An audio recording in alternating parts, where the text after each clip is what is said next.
Periodo presidencial de Plutarco Elías Calles, elaborado por Elizabeth Mendoza Trejo de la Licenciatura de Pedagogía del Instituto Sigma. Plutarco Elías Calles nació en Guaymas, Sonora, el 25 de septiembre de 1877. Fue hijo natural de Plutarco Elías Lucero, un hombre proveniente alcohólico de una familia de buena posición económica. Elías Calles se recibió como maestro en 1894 y se dedicó a la enseñanza en Hermosillo y Guaymas. Sin abandonar la docencia, intentó tener éxito como agricultor y comerciante. Desde joven empezó a beber como su padre, pero logró dejar el alcohol en 1899 y en ese mismo año se casó con Natalia Chacón.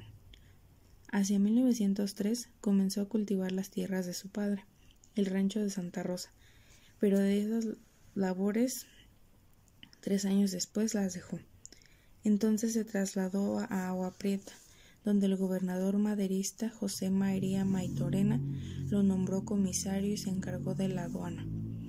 Después de la escena trágica, Elías Calles se aplicó a reclutar voluntarios contra el gobierno de Victoriano Huerta en Estados Unidos, y el 5 de marzo de 1913 entró al país con un pequeño contingente para unirse a la lucha contra el asesino de Madero.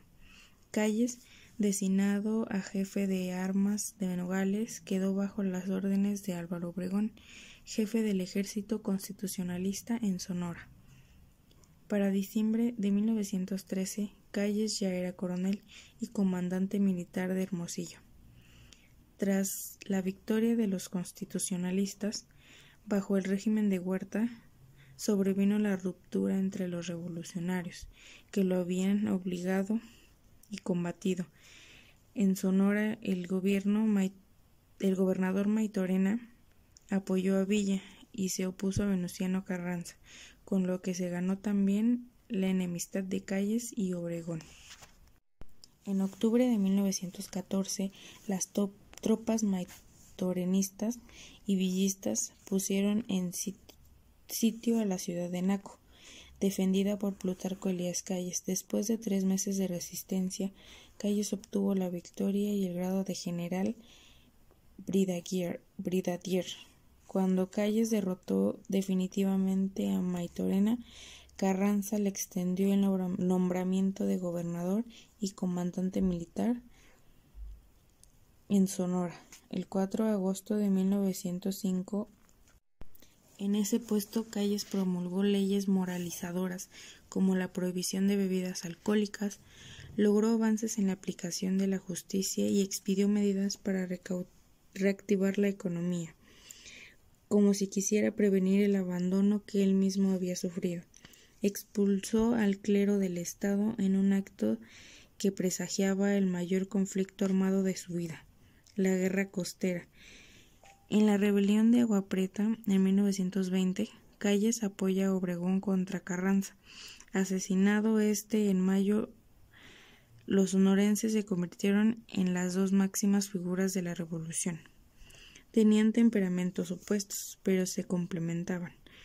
Obregón era jovial, intuitivo, contradictorio. Calles lo contrario, introvertido, serio, reflexivo, congruente. La historia y la política, más que la simpatía y la amistad, los vinculó.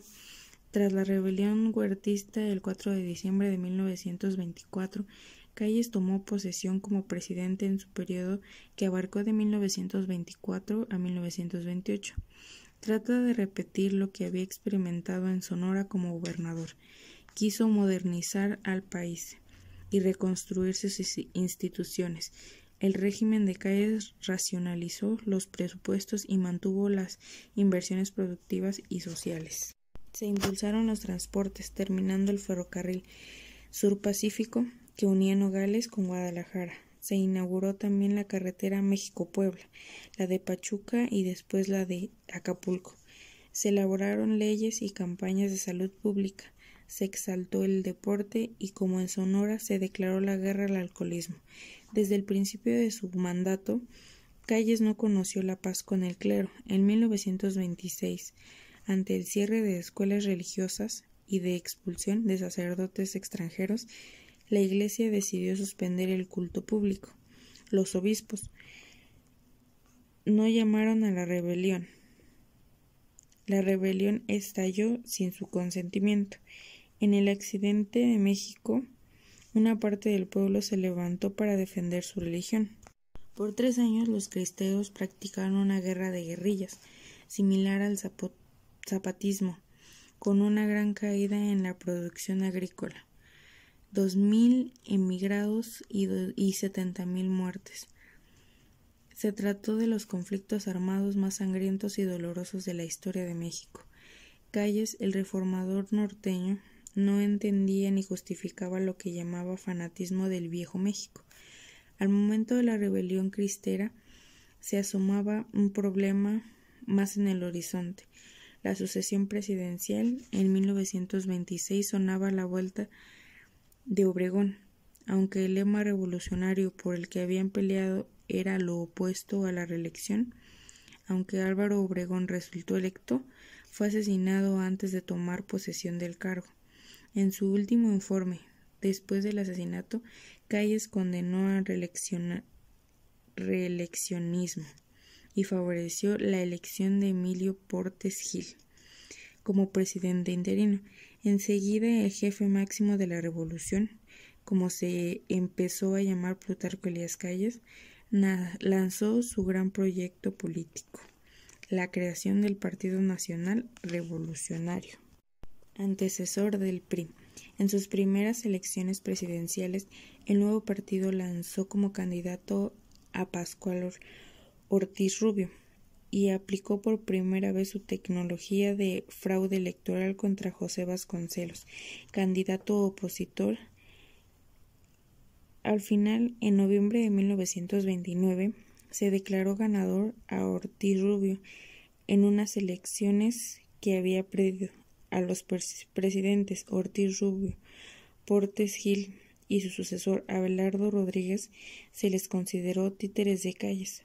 Por eso, a los años que corren de 1928 a 1934, dominados en realidad por el jefe máximo, se le llamó el Maximato. En 1934, Calles propició la llegada de un michoacano a quien tenía mucho aprecio, Lázaro Cárdenas del Río.